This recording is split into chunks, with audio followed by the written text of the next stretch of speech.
এখন যেমনটাকে আমি আপনাদেরকে কালকে রাত্রেই বলেছিলাম যে এই যে জোনটা, এই জোনটা হচ্ছে এফভিজি আমাদের।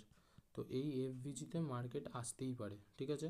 তো দেখুন মার্কেট উঠেছিল, বাট আবার এই জায়গাটাতে এসে আবার এখান থেকে পুলব্যাক নিয়ে উঠেছে।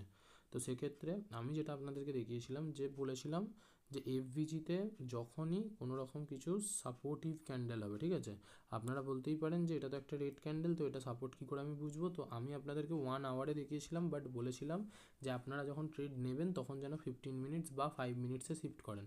তো যদি আপনারা 15 মিনিটে শিফট করেন তাহলে আপনারা দেখতে পাবেন যে এইখানে দেখুন একটা খুব সুন্দর একটা গ্রিন ক্যান্ডেল হয়েছে, ঠিক আছে। এটা একটা সাপোর্ট ক্যান্ডেল, যেটা কিনা এসেছিলো এত দূর পর্যন্ত, সে আবার উঠে গেছে।